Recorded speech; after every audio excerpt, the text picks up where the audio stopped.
Hey, beautiful people. How y'all doing? Welcome, welcome, welcome to another episode of Messages in the Madness with yours truly, Vernon Longhorn Davis. I am still doing some things. What am I doing? I created a new something today and I was trying to get it fixed and trying to get it up. But while we doing that, and I'm waiting for you good people to come on board. Um, yeah, I'm about to come back to that. So anyway, back to me. And there we go. Hey, Mr. Net, how you doing? Yeah, welcome to the show. Hey, daughter, right day, right time. Hey, daughter, good to see you as well. Yeah, you called me last night trying to make sure you was on time, and I appreciate that too. So happy Easter. Happy Easter to everybody. Hope you had a great and wonderful day. I hope you had a great and wonderful week, matter of fact. Being it is Easter, I hope you got out and spent some time with your family and I know I talked to August. He's not going to be on the show tonight. Yeah, he's hanging out with his family, having dinner and everything. But I hope you had a great time and that you ate plenty. I was going to make a bad joke about eating rabbit today, but yeah, I'm not going to do that. But like I say, I hope everything is wonderful, great in your life, and that you're doing what you do. Hey, son, good to see you. Good to see everybody. So tonight's message, hey, baby sis, good to see you as well. So tonight's message is called "Tomorrow is Built Today." Yeah, tomorrow is built today. And I just want to remind y'all, I appreciate you taking time to spend a little of your life with me tonight. No politics, no religion, no negativity, just real conversation, real experiences, and real messages that we can actually use. Okay. So, hey, Charlotte, good to see you as well. Like I say, happy Easter to everybody. Not too long ago, we talked about living for today, being present, not taking life for granted, understanding that tomorrow is not promised. It's not promised to any of us. And I still stand on that. I do. Because none of us are guaranteed tomorrow. But tonight, yeah, because we here tonight. Hey, Miss Brown, good to see you. Happy Easter. I want to talk about the other side of that truth. Because while tomorrow is not promised, it still has power. Not because it's guaranteed, but because it's being built. Tomorrow is being built. Whether we realize it or not, whether we acknowledge it or not, tomorrow is being built today. Now, that may sound simple. Hey, Roger, good to see you, buddy. That may sound simple.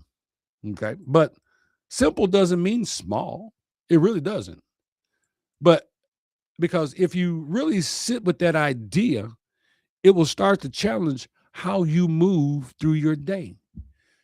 It shifts your focus from getting through today to understanding that everything you do today is creating something you haven't seen yet.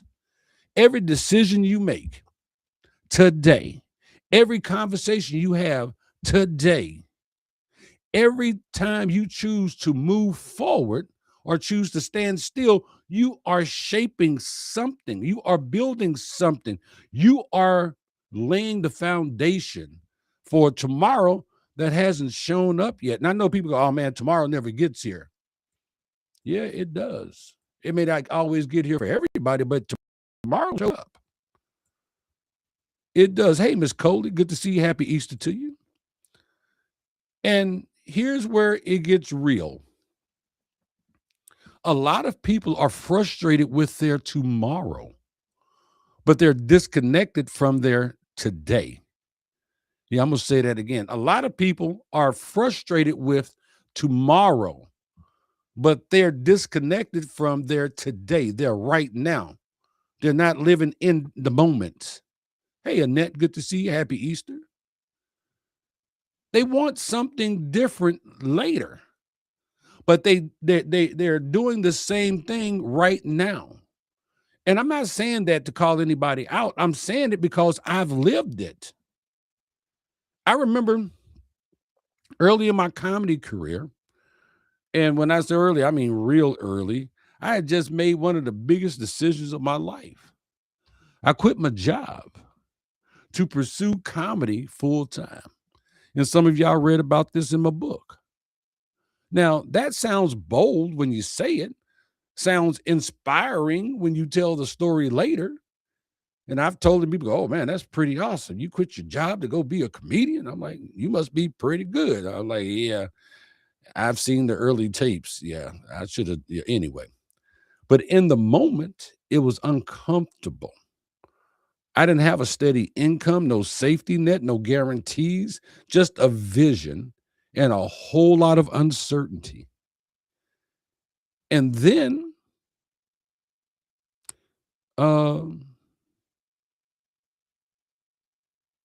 okay, I'll come back to that.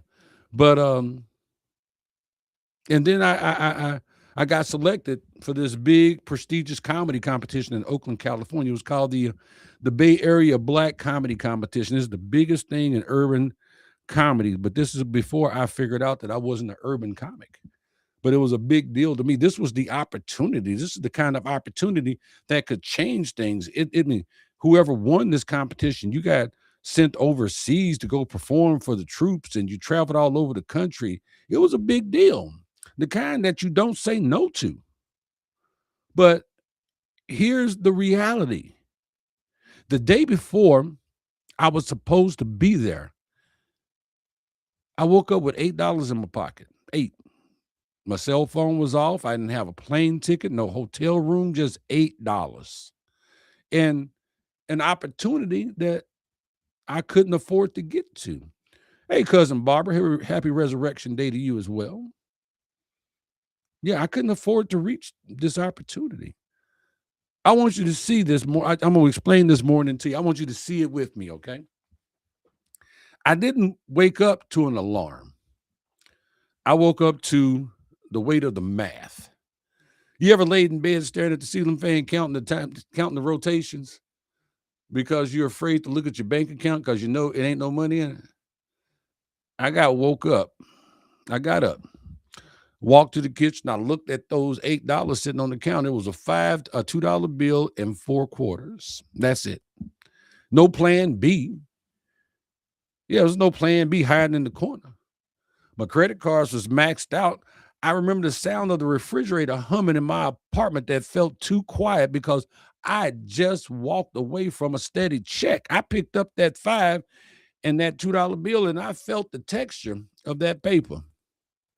It felt thin. It felt real thin. It felt so thin. It felt like it was mocking me. I looked at the door and I looked at that change, and I realized the gap between where I was and where I needed to be wasn't just miles. It was a miracle.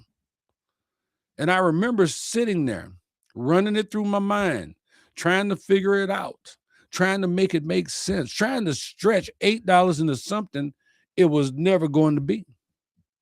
And eventually, I reached that moment a lot of people reach, that quiet moment where you start talking yourself out of something. You know, I saying stuff to myself, well, maybe it wasn't meant to be. Maybe it's not just meant to be. It's not. Or maybe this just isn't my time. Or maybe I'll get another shot. And if I'm honest, I was close. Not because I didn't want it, but because I couldn't see how it was going to come together. And some of you know exactly what that feels like. When the opportunity is real, but the resources are not. When the door is open, but you don't see a way to walk through it. But then something happens. And I can't explain it any other way than this. Things started moving, not slowly, not over time. That same day, everything I needed started to come together. The flight, the support, the ability to get there, all of it. And I made the trip. I showed up. I stepped into the opportunity. I was there and I bombed in front of comics from all over the United States. I bombed. I bombed horribly and terribly after trying to get there and getting there. You have to understand the quiet of a comedy club when you're failing. when you're bombing. It's not a regular silence. It's heavy. It's a pressurized silence. It's pressure on you. You can hear the ice clicking in glasses at the back of the room. You can hear the stool creak when somebody shifts because they're uncomfortable for you. It was so quiet in there. You could hear the crackling in the speakers. I was up there sweating under those hot lights, and I could feel my soul trying to leave my body. Why? Because I was doing them. I looked out into the darkness and I couldn't see faces. I just felt the judgment. And as I walked off that stage, the applause wasn't a roar. It was a polite, thank God that's over. That's what it was. Miss Coley, the title for the show tonight is Tomorrow is Built Today. Yeah, they gave me the little pity clap. And here's the truth about that moment. It wasn't because I wasn't capable. It wasn't because I didn't prepare. It was because I changed. I had prepared to be me, but when I got there, I started trying to be them. I started adjusting my material, trying to match the energy of the comedians that went before me. I was trying to fit into what I thought the room wanted. Instead of standing in who I already was, and it didn't work at all. And that moment could have discouraged me. It could have made me question everything. It could have sent me right back to where I started. But instead, it taught me something that changed how I approached every opportunity to this day. If you're going to build, if you're going to build tomorrow, if you're going to build a tomorrow that matters, you cannot build it pretending to be somebody else. And that lesson stayed with me, not just in comedy, but in speaking, excuse me, in business, in life. Because a lot of people are preparing for tomorrow, but they're preparing to be somebody else when they get there. And you can have the opportunity. You can have something something fall into place. You can have the moment show up right on time and still miss it. You can still miss it if you don't show up as you. So now, when I think about tomorrow, I don't just ask, will I get the opportunity? I ask, will I be ready to be myself when it shows up? Now, this is not all about me. I'm using me as the example. So some of y'all out there shaking your head going, Jesus Christ, he's talking about him again tonight. No, sometimes I actually have to write the stories about from a perspective, and I write them and then I turn them around and I show you so you can see you in the story, in the message. Now, I know I'm not the only one that's experienced moments like that. Maybe not a comedy competition, but you've had your version. You ever been in a situation where your money was low and your bills was high? I mean, like real high. You sitting there doing the math over and over again, and the math ain't math. And you trying to figure out how this is going to work, trying to decide what gets paid and what don't, and what can you just put something on. You know that feeling when the mailman comes. Most days you don't even want to go out there and check the mail. You see the truck pull away, but you don't want to go out there because it's just envelopes with red ink on them. But you go out there and you get the mail anyway, and you brace yourself. You're literally holding your breath. You reach in and you sort through the junk, the flyers, and the coupons, and then you see it. It's an envelope that looks different. No window, just your name. You open it, and it's not just okay. You open it, and then you see a check. It's not just the amount that hits you; it's the date. You realize it was signed 3 days ago. It was traveling to you while you were crying, while you was upset, while you was trying to figure it out. It was in the system while you were losing sleep. It was already built while you were still in the madness. I've had that happen a couple of times in my life. And every time it did, it reminded me of something important. It wasn't just about the money, it was about the timing because it showed up exactly when it was needed. Not early, not late, but right on time. And when you experience something like that, it shifts your perspective because now you realize just because you don't see it today doesn't mean nothing is happening. Just because you don't know what tomorrow holds doesn't mean it's empty.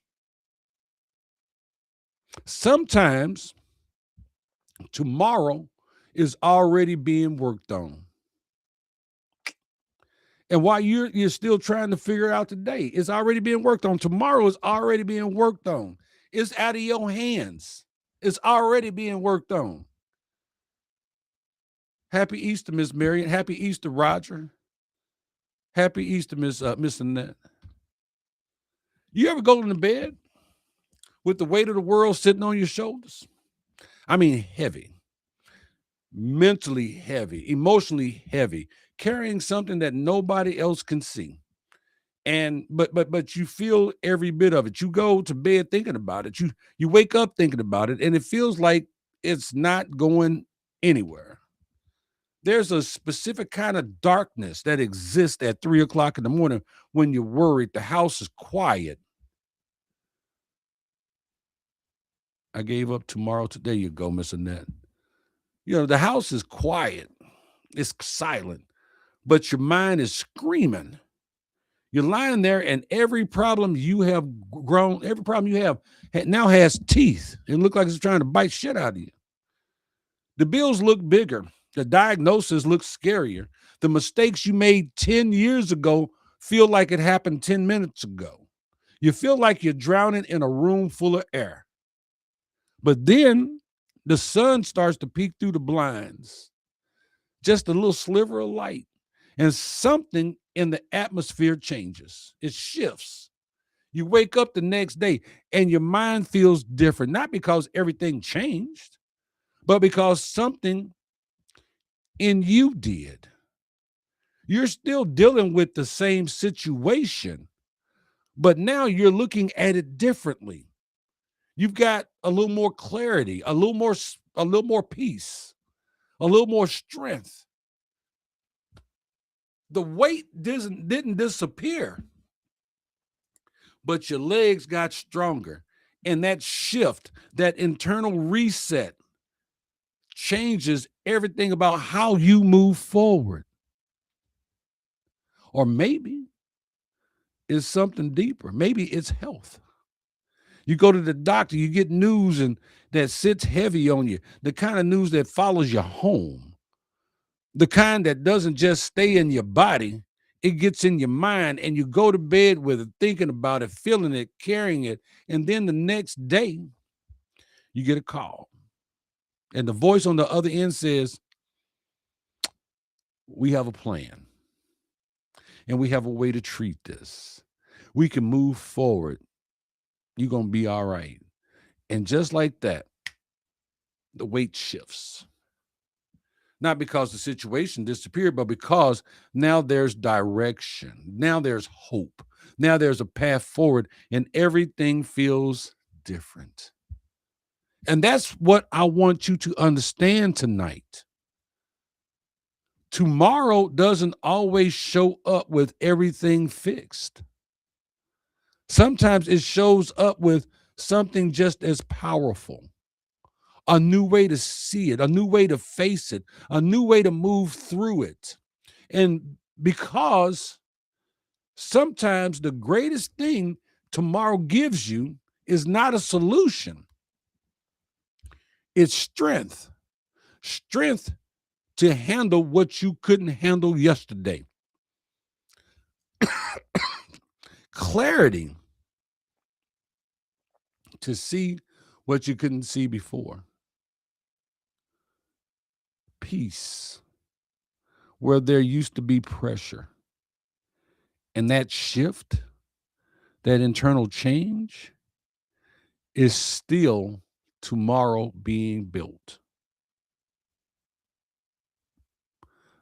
Some of the best tomorrows you'll ever experience won't change your situation, they'll change you. And here's something else I've learned.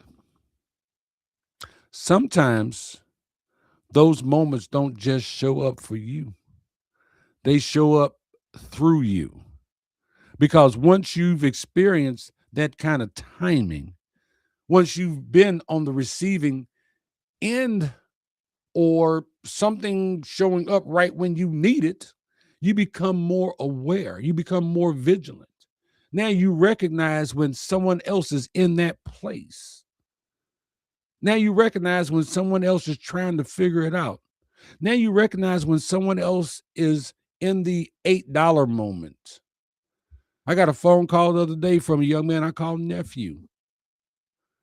And he said, "Hey, Unc, I need you."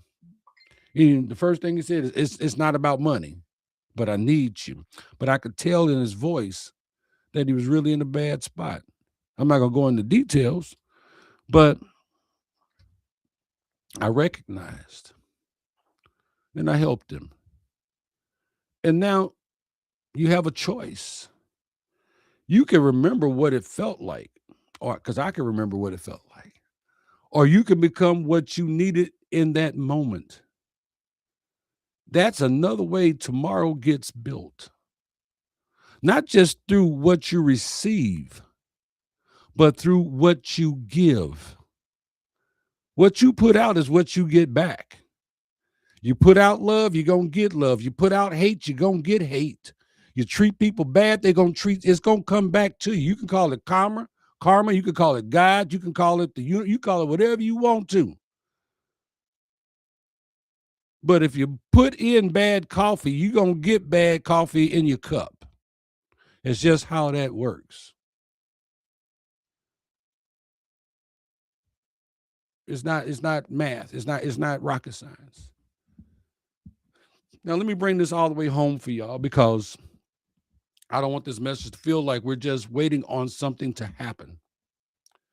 Tomorrow is not magic. Tomorrow is not luck. Tomorrow is not something that just shows up and fixes everything. Tomorrow is a result.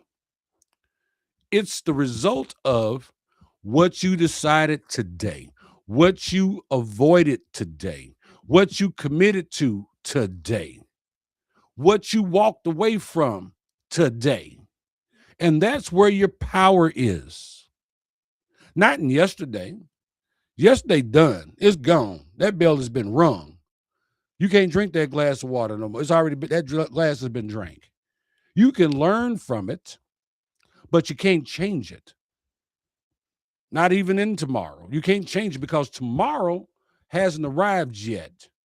Your power is today because tomorrow is where the decisions are made.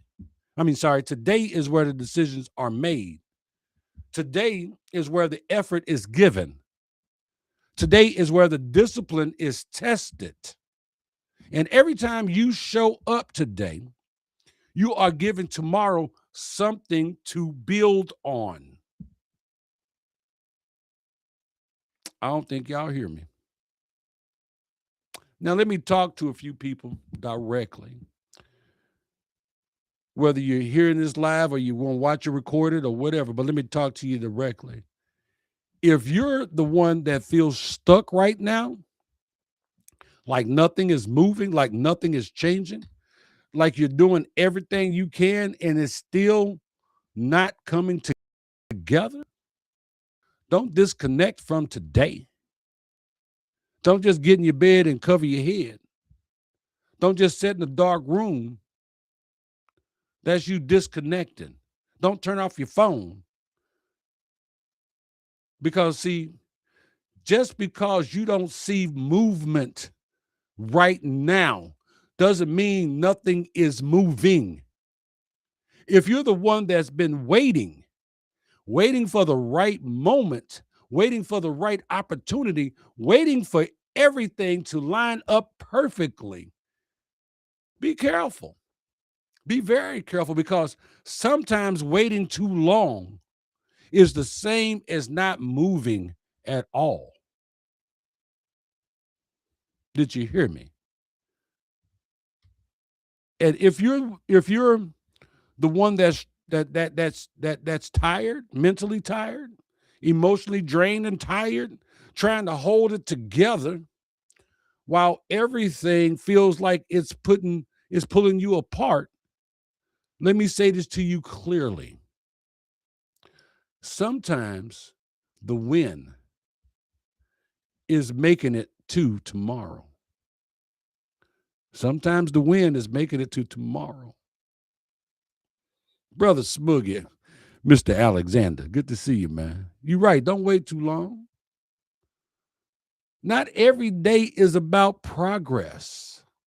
Not every day is about breakthroughs. Sometimes today is about endurance. And that still matters, because every day you stay in it, you are still building something, even if you don't see it yet. Walk by faith, not by sight. Tomorrow is coming, whether you prepare for it or not. The question is not if it will arrive. The question is, what will you hand it? What will you hand to it when it gets here? What are you going to give it for it to build for you? Will you offer it effort? Will you hand it your efforts? Will you hand it growth? Will you hand it authenticity?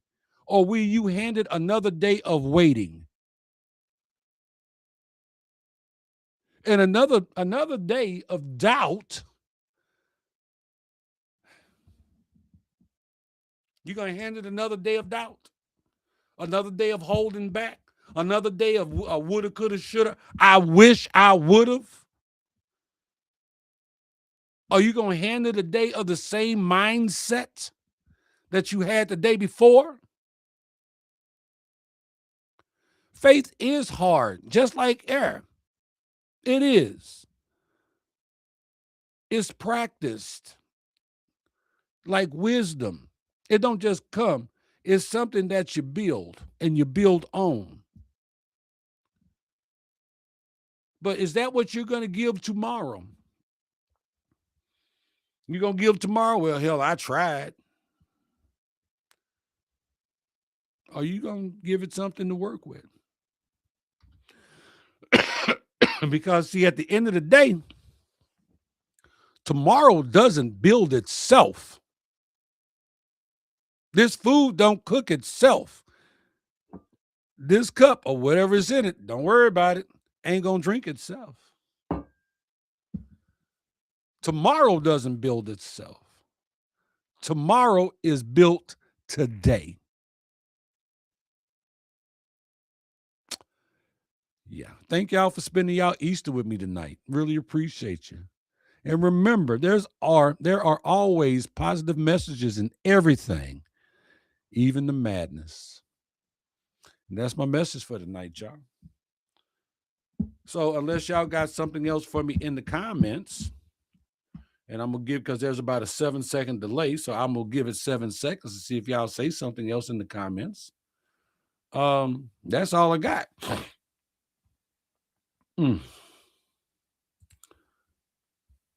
So with that, I'm going to say what I always say. I love you. God loves you. Take care of yourself. Love yourself. Respect yourself. Take care of them kids. Respect our vets. Build for tomorrow. Yeah, build it. Hey, buddy, Mr. Basil. I love you too, son. Smoogie say, pass the collection plate. Smoogie say, good words tonight. Thank you, brother Smoogie. I call him nephew too. Love my nephew. Good dude. Yeah, but that's the message, y'all.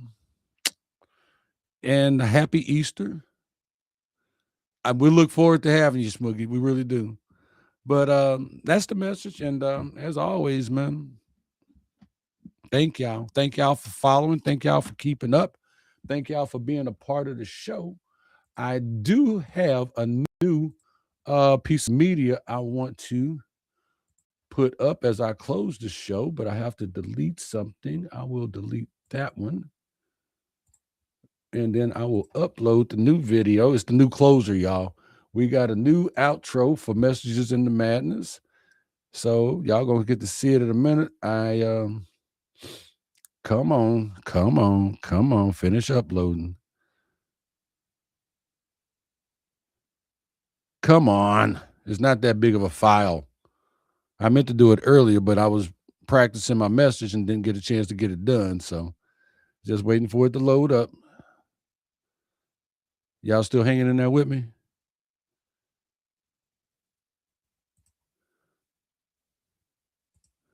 Let's see if it loads up.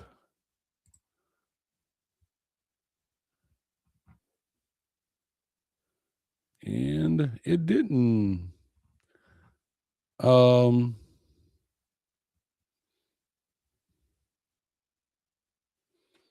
till next week. Oh, thank y'all. Oh, y'all was putting up stuff.